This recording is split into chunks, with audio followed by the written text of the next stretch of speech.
दोस्तों जय श्रीमन नारायण। कार्तिक मास में कृष्ण पक्ष में पड़ने वाली एकादशी को रमा एकादशी के नाम से जाना जाता है। इस साल 21 अक्टूबर यानी कि शुक्रवार को रमा एकादशी व्रत रखा जाएगा। हिंदू धर्म में एकादशी व्रत का बहुत अधिक महत्व होता है।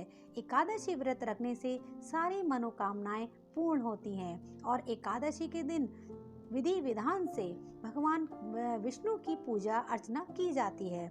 नमस्कार दोस्तों, इस चैनल में आपका स्वागत है और आज हम आपको बताने जा रहे हैं एकादशी की व्रत कथा। धार्मिक मान्यताओं के अनुसार रमा एकादशी का व्रत करने वाले को अश्वमेध यज्ञ के बराबर पुण्य मिलता है। मान्यता है कि रमा एकादशी के दिन व्रत कथा सुनने पढ़ने से श्री हरि सभी कष्टों से मुक्ति दिलाते हैं और सभी मनोकामनाएं पूर्ण हो जाती हैं। इसलिए रमा एकादशी के दिन व्रत कथा के पाठ करने से या सुनने से विशेष महत्व मिलता है। और अब हम पढ़ रहे हैं कि रमा एकादशी की व्रत कथा। एक पौराणिक कथा के अनुसार एक नगर में मुचुकुंद नाम का एक प्रतापी राजा रहता था। उनकी चंद्रभागा नाम की एक पुत्री थी। राजा ने अपनी बेटी का विवाह राजा चंद्रसेन के बेटे शोभन के साथ कर दिया। शोभन एक समय बिना खाए नहीं रह सकता था। शोभन एक बार कार्तिक मास के महीने में अपनी पत्नी के साथ ससुराल आया। तभी रमा एकादशी का व्रत पड़ा। चंद्रभागा के गृह राज्य में सभी रमा एकादशी का नियम पूर्वक व्रत करते थे और ऐसा ही करने के लिए शोभन से भी कहा गया। शोभन इस बात को लेकर बहुत परेशान हो गया। वह एक पल भी भूखा नहीं रह सकता था, तो वह रमा एकादशी का व्रत कैसे करता।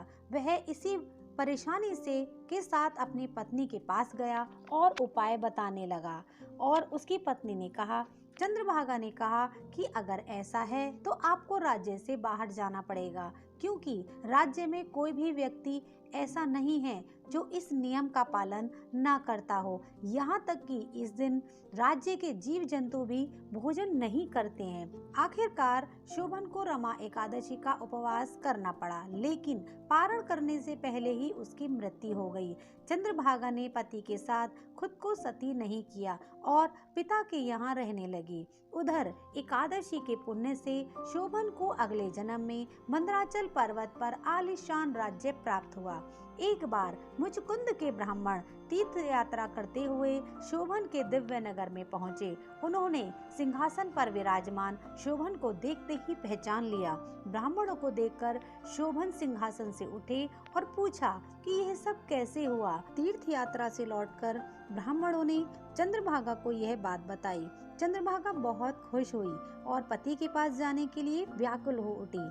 वह वाम ऋषि के आश्रम में पहुंची। चंद्रभागा मंदराचल पर्वत पर अपने पति शोभन के पास पहुंची। अपने व्रत सारे एकादशी के व्रत के पुण्य का फल को देते हुए उसने उसके सिंहासन व राज्य चिरकाल के लिए स्थिर कर दिया। तभी से मान्यता है कि जो व्यक्ति इस व्रत को रखता है वह ब्रह्म हत्या जैसे पापों से मुक्त हो जाता है और उसकी सारी मनोकामनाएं पूर्ण हो जाती हैं। दोस्तों, अगर ये वीडियो आपको पसंद आई हो तो चैनल को लाइक, सब्सक्राइब और कमेंट शेयर करना ना भूलें।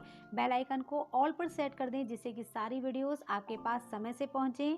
और अब हम नई वीडियो लेकर फिर आपके पास आएंगे। तब तक के लिए जय श्रीमन नारायण।